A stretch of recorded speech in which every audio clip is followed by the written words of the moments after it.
Friends, इस video में मैं शेयर मार्केट के बारे में बात करने वाली हूँ कि शेयर मार्केट क्या है, उसमें क्या होता है, शेयर मार्केट कैसे काम करता है, शेयर मार्केट में शेयर्स के पैसे को कैसे तय किया जाता है, कैसे किसी कंपनी के शेयर्स को आप शेयर मार्केट में लिस्ट करा सकते हैं, सेंसेक्स क्या होता है, निफ्टी क्या होता है, डीमेट अकाउंट क्या होता है और कैसे किसी कंपनी के शेयर्स को आप खरीद सकते हैं, शेयर मार्केट में अपने पैसे को इन्वेस्ट कर सकते हैं। इस वीडियो में मैं इन्हीं सारी चीज़ों के बारे में बात करने वाली हूँ और शेयर मार्केट से जुड़ी आपके सारे डाउट्स को क्लियर करने वाली हूँ, तो इस वीडियो को पूरा देखिएगा। तो हेलो फ्रेंड्स, मैं हूँ कोमल सिंह और आप देख रहे हैं टेक कैप्सूल।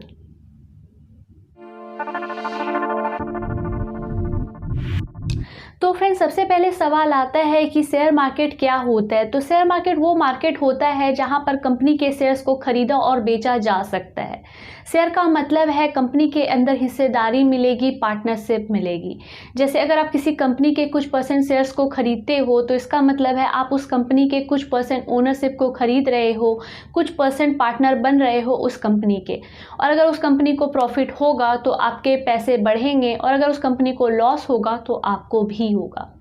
तो अब जानते हैं कि कंपनी अपने शेयर्स को शेयर मार्केट में क्यों बेचती है, क्यों सेल करती है। तो फ्रेंड्स, इसे एग्जांपल से समझते हैं। जैसे मान लो आपकी एक कंपनी है और आपको उस कंपनी को ग्रो कराने के लिए कुछ पैसों की ज़रूरत है, तो आप क्या करते हो कि आप उस कंपनी के कुछ शेयर को शेयर मार्केट में लिस्ट करा देते हो। तो उससे क्या होगा कि जब आपके कंपनी के शेयर्स को लोग खरीदेंगे तो आपको पैसे मिलेंगे, लोग यहाँ पर आपके कंपनी के शेयर्स के लिए आपको पैसे देंगे। तो यहाँ पर आपको आपके कंपनी के लिए पैसे मिल जाएंगे और जो लोग आपके कंपनी के शेयर्स को खरीदेंगे उनको आपके कंपनी की शेयर मिल जाएगी, यानी कि आपके कंपनी के अंदर हिस्सेदारी मिल जाएगी। और यहाँ पर शेयर कितना भी हो सकता है। तो यहाँ पर कंपनी फंड रेज करने के लिए अपने शेयर को शेयर मार्केट में लिस्ट करती है, जिसे कोई भी खरीद सकता है। और जो कंपनी ये पहली बार करती है, यानी कि जो कंपनी अपने शेयर्स को पहली बार शेयर मार्केट में लिस्ट करती है, बेचती है, उसे आईपीओ बोलते हैं। आईपीओ यानी इनिशियल पब्लिक ऑफरिंग। इसके बाद फ्रेंड्स, शेयर मार्केट को यहाँ पर दो टाइप के मार्केट में डिवाइड किया गया है। शेयर मार्केट में दो टाइप के मार्केट होते हैं। पहला है प्राइमरी मार्केट और दूसरा है सेकेंडरी मार्केट। प्राइमरी मार्केट वो है जहाँ पर कंपनी अपने शेयर्स को बेचती है और यहाँ पर शेयर का प्राइस कंपनी डिसाइड करती है। यहाँ पर कंपनी पर होता है कि वो क्या प्राइस रखे अपने शेयर का, लेकिन ऐसा नहीं है कि कंपनी यहाँ पर कुछ भी प्राइस रख सकती है अपने शेयर का। कंपनी के वैल्यूएशन के हिसाब से ही कंपनी अपने शेयर के प्राइस को फिक्स कर सकती है और यहाँ पर कुछ रेगुलेशंस भी होते हैं जिसे ध्यान में रख कर ही कंपनी शेयर के प्राइस को फिक्स करती है। तो जब कंपनी अपने शेयर्स को पब्लिक के लिए अवेलेबल करती है, शेयर मार्केट में लिस्ट करती है, तो उसके बाद जब कंपनी के सारे शेयर्स जो वो लिस्ट करती है शेयर मार्केट में, एक बार सारे शेयर्स बिक जाते हैं, तो उसके बाद सेकेंडरी मार्केट का रोल आता है। सेकेंडरी मार्केट में उन्हीं शेयर्स की ट्रेडिंग होती है। जैसे मान लो एक कंपनी ने पहली बार अपने शेयर्स को शेयर मार्केट में लिस्ट करा और आपने उस कंपनी के कुछ शेयर्स को खरीद लिया, तो अब आपके पास उस कंपनी के कुछ शेयर्स हैं। तो अब आप वेट करोगे कि जितने में आपने उस शेयर्स को खरीदा था, जब उससे ज़्यादा के वो शेयर्स बिकेंगे, तब आप उस शेयर को, उस कंपनी के शेयर को दूसरे इन्वेस्टर्स को बेचोगे। तो कंपनी ने यहाँ पर एक बार अपने शेयर्स को शेयर मार्केट में लिस्ट कर दिया, अब वो शेयर एक इन्वेस्टर से दूसरे इन्वेस्टर तक जाते रहेगा। तो इसे ही ट्रेडिंग बोलते हैं और ये सेकेंडरी मार्केट में होता है। यहाँ पर इन्वेस्टर के पास अपॉर्चुनिटी होता है कि जो शेयर्स उसने खरीदे हैं वो उसे बेचकर अपना प्रॉफिट निकाल सकता है। यहाँ पर एक इन्वेस्टर दूसरे इन्वेस्टर से शेयर्स खरीदता है, मार्केट प्राइस उस समय जो चल रहा होता है उस बेसिस पर। और यहाँ पर ज़्यादातर ट्रांजैक्शन ब्रोकर या मीडिएटर के थ्रू ही होते हैं। तो अब सवाल आता है, ये ब्रोकर या मीडिएटर कौन है और इसका क्या रोल होता है। तो ब्रोकर वो होता है जो बायर और सेलर को एक साथ मिलाता है। और यहाँ पर ब्रोकर कोई भी हो सकता है, एक इंडिविजुअल हो सकता है जो आपके लिए शेयर्स को खरीदता या बेचता हो, या फिर कोई एक बैंक हो सकता है, या फिर कोई एक थर्ड पार्टी ऐप भी हो सकता है।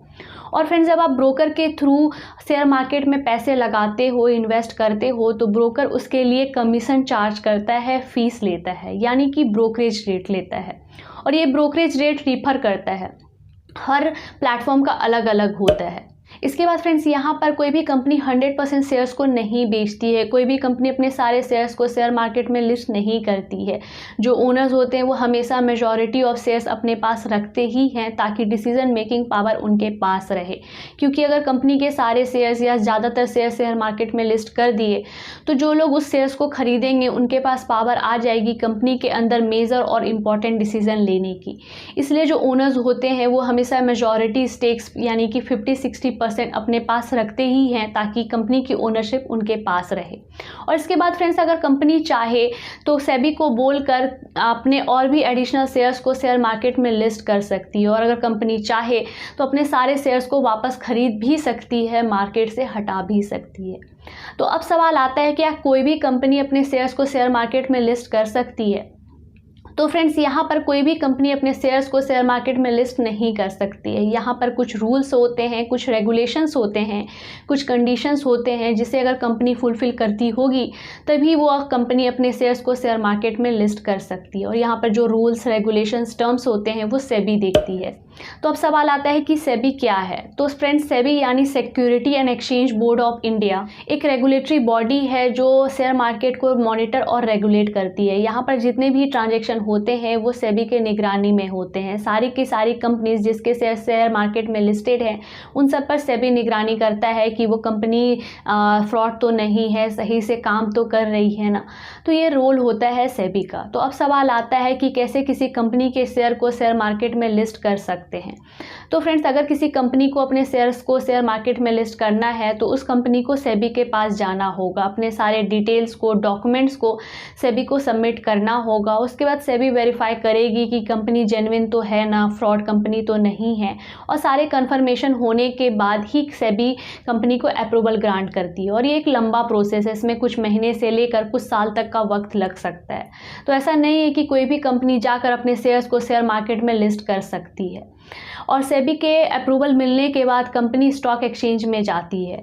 अब बात आती है कि स्टॉक एक्सचेंज क्या है। तो फ्रेंड्स स्टॉक एक्सचेंज एक मीटिंग प्लेस है शेयर्स बायर और सेलर का। एक शेयर तभी खरीदा या बेचा जा सकता है जब वो स्टॉक एक्सचेंज में लिस्टेड हो। इंडिया में दो मेन स्टॉक एक्सचेंज हैं, बॉम्बे स्टॉक एक्सचेंज और national stock exchange. Bombay stock exchange में 5000 से ज़्यादा कंपनीज लिस्टेड है और नेशनल स्टॉक एक्सचेंज में 2000 से ज़्यादा कंपनीज लिस्टेड है। तो अब सवाल आता है कि इतनी सारी कंपनीज एक स्टॉक एक्सचेंज में रजिस्टर्ड है, तो अगर हमें ओवरऑल जानना है कि एक स्टॉक एक्सचेंज की कंपनीज के शेयर्स का प्राइस ऊपर जा रहा है या नीचे, तो हम कैसे जान सकते हैं, कैसे पता कर सकते हैं? तो फ्रेंड्स यहाँ पर इस चीज़ को मेज़र करने के लिए एक मेज़रमेंट बनाई गई है, सेंसेक्स और निफ्टी। तो अब सवाल आता है कि सेंसेक्स और निफ्टी क्या होता है? तो सेंसेक्स बॉम्बे स्टॉक एक्सचेंज के टॉप 30 कंपनीज का एक एवरेज निकाल कर दिखाता है कि टॉप 30 कंपनीज के जो शेयर्स हैं वो ऊपर जा रहे हैं या नीचे जा रहे हैं। जैसे टॉप 30 कंपनीज में कुछ कंपनीज के शेयर्स ऊपर जा रहे होंगे तो कुछ कंपनीज के शेयर्स नीचे जा रहे होंगे। तो यहाँ पर वो एक एवरेज निकाल कर दिखा देगा कि आज शेयर मार्केट में बॉम्बे स्टॉक एक्सचेंज के शेयर्स की प्राइस अप है या डाउन है।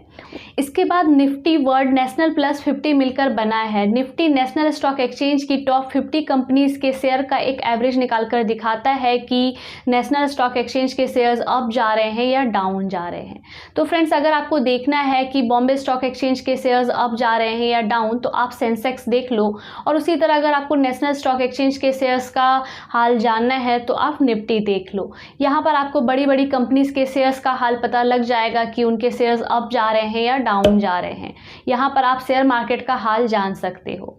इसके बाद फ्रेंड्स शेयर मार्केट में आप शेयर को अलग अलग तरीके से खरीद और बेच भी सकते हो। शेयर मार्केट में आप लॉन्ग टर्म इन्वेस्टमेंट भी कर सकते हो और शॉर्ट टर्म भी।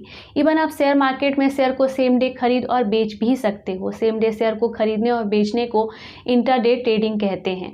इसमें क्या होता है कि जैसे मान लो आपने शेयर को आज खरीदा तो आपको उस शेयर को आज ही बेचना होगा, चाहे आपको लॉस हो रहा हो या प्रॉफिट। इसके अलावा फ्रेंड्स शेयर मार्केट में आप लॉन्ग टर्म इन्वेस्टमेंट भी कर सकते हो। इसमें आप शेयर को 6 महीने, साल भर, 5 साल, 10 साल तक खरीद कर रख सकते हो, और जब आपको लगे कि उस शेयर का प्राइस बढ़ गया है तो उसे आप बेचकर अपना प्रॉफिट निकाल सकते हो।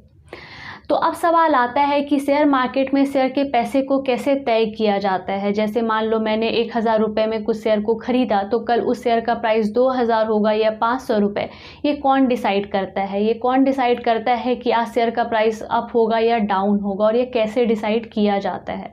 तो फ्रेंड्स, यहाँ पर शेयर का प्राइस शेयर के डिमांड और सप्लाई के बेसिस पर होता है। जैसे किसी कंपनी को अगर फ्यूचर में प्रॉफिट होने वाला होगा, तो उस कंपनी के शेयर को खरीदने के लिए ज़्यादा इन्वेस्टर्स जाएंगे, तो उस कंपनी के शेयर का प्राइस ऑटोमेटिकली बढ़ जाएगा, क्योंकि यहाँ पर उस कंपनी के शेयर की डिमांड बढ़ रही है, लोग उस कंपनी के शेयर को खरीदना चाह रहे हैं।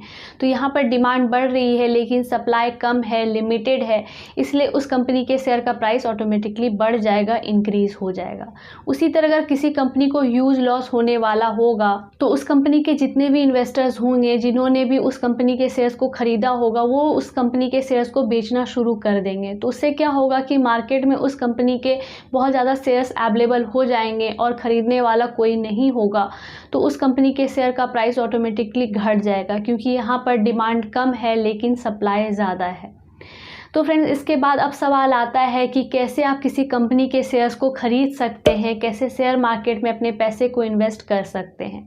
तो फ्रेंड्स, शेयर मार्केट में ट्रेड करने के लिए आपके पास 3 चीज़ होना ज़रूरी है। सबसे पहले बैंक अकाउंट जिसमें आपके पैसे होंगे, जिसकी आपको ज़रूरत होगी शेयर्स को खरीदने में। इसके बाद आपको चाहिए होगा डीमैट अकाउंट। अब ये डीमैट अकाउंट क्या होता है? तो फ्रेंड्स, जब आप कंपनी के शेयर्स को खरीदोगे तो वो शेयर आपके डीमैट अकाउंट में स्टोर हो जाएगा, सेव हो जाएगा। जैसे इसे एग्जांपल से समझते हैं, जब आप घर खरीदते हो तो आप एग्रीमेंट कराते हो, जो लीगल प्रूफ होता है, जिसमें बायर और सेलर दोनों का सिग्नेचर होता है। तो उसी तरीके से जब आप कंपनी के शेयर्स को खरीदते हो तो वो शेयर डिजिटल फॉर्म में आपके डीमैट अकाउंट में स्टोर हो जाता है, सेव हो जाता है, जो एक लीगल प्रूफ होता है कि आपने उस पर्टिकुलर कंपनी के शेयर को इतने पैसे में खरीदा है। और वो शेयर तब तक आपके अकाउंट में रहता है जब तक आप उस शेयर को बेचते नहीं हो, और जैसे ही आप उस शेयर को बेचोगे, वो शेयर आपके डीमैट अकाउंट से निकलकर जिसे आपने बेचा है उसके अकाउंट में चला जाता है। इसके बाद फ्रेंड्स, आपको एक ट्रेडिंग अकाउंट भी चाहिए होती है शेयर मार्केट में ट्रेड करने के लिए। ट्रेडिंग अकाउंट में शेयर्स की ट्रेडिंग होती है। तो यहाँ पर डीमैट अकाउंट, बैंक अकाउंट और ट्रेडिंग अकाउंट ज़रूरी है शेयर मार्केट में ट्रेड करने के लिए। और जब ये तीनों के अकाउंट आपस में लिंक होता है, तब जा कर के आप किसी कंपनी के शेयर्स को खरीद सकते हो।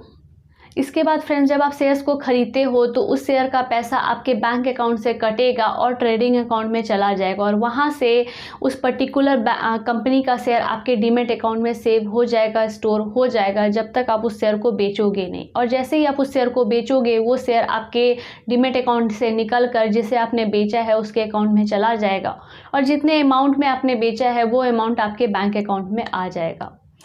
तो अब सवाल आता है, क्या शेयर मार्केट में पैसे इन्वेस्ट करने चाहिए? तो फ्रेंड्स, यहाँ पर लोग कंपनी के शेयर्स को खरीदते हैं ताकि जब आगे जाकर के उस शेयर को बेचे तो जितने में ख़रीदा था उससे ज़्यादा में बिके और प्रॉफिट हो। फ्रेंड्स, शेयर मार्केट में बहुत ज़्यादा जल्दी पैसे को कमाया और उतनी ज़्यादा जल्दी ही पैसे को गंवाया भी जा सकता है, क्योंकि यहाँ पर कुछ फिक्स नहीं होता कि आपको प्रॉफिट ही होगा या लॉस ही होगा। इसीलिए लोग इसे रिस्की मानते हैं, क्योंकि यहाँ पर कुछ नहीं पता होता कि आपके पैसे बढ़ेंगे ही या घटेंगे ही। क्योंकि शेयर मार्केट में कई बार कुछ न्यूज़ से भी शेयर के पैसे गिर जाते हैं, तो यहाँ पर कुछ पता नहीं होता। लेकिन फ्रेंड्स, अगर आप शेयर मार्केट में पैसे इन्वेस्ट करना चाहते हैं तो कुछ बातों का ध्यान ज़रूर रखें। कभी भी लोगों के कहने पर शेयर मार्केट में पैसे को इन्वेस्ट ना करें। कि कोई लोग अगर कह रहे हैं कि इस कंपनी को फ्यूचर में प्रॉफिट होगा, इसमें ही पैसे लगाओ, या फिर कोई कह रहा है कि ये कंपनी अच्छा परफॉर्म करने वाली है फ्यूचर में, इसमें ही पैसे लगाओ, तो ऐसा बिल्कुल ना करें। हमेशा पूरी डिटेल जानकारी लेने के बाद ही किसी कंपनी में पैसे इन्वेस्ट करें। जैसे जिस कंपनी में आप पैसे इन्वेस्ट कर रहे हैं उस कंपनी के पास्ट परफॉर्मेंस को अच्छे से रिव्यू करें, उस कंपनी के फाइनेंशियल रिपोर्ट्स को अच्छे से देखें। इसके बाद फ्रेंड्स, जितनी भी कंपनी शेयर मार्केट में लिस्टेड है वो सारी कंपनी सेबी को रिपोर्ट देती है कि शेयर मार्केट से आने वाले पैसे को वो कहाँ इन्वेस्ट करेगी, कहाँ लगाएगी। तो उस रिपोर्ट को ज़रूर रीड करें, उससे आपको आइडिया मिल जाएगा कि कंपनी के फ्यूचर डील्स क्या हैं। तो उससे आप अनुमान लगा सकते हो कि कंपनी फ्यूचर में कैसा परफॉर्म करने वाली है। इसके बाद फ्रेंड्स, आप शेयर मार्केट में शेयर ब्रोकर के थ्रू भी पैसे लगा सकते हैं, जिनको शेयर मार्केट के बारे में आइडिया होता है, जानकारी होती है। तो फ्रेंड, इन बातों का ध्यान ज़रूर रखें शेयर मार्केट में पैसे इन्वेस्ट करने से पहले। तो फ्रेंड्स आज के लिए इतना ही। अगर आपको ये वीडियो अच्छा लगा, यूज़फुल लगा तो इसे लाइक करें, शेयर करें और अगर चैनल पे नए हैं तो चैनल को सब्सक्राइब करें। साथ ही बेल आइकन को प्रेस कर दें ताकि नई आने वाली ऐसी ही वीडियोस की जानकारी सबसे पहले आपको मिले। Thank you.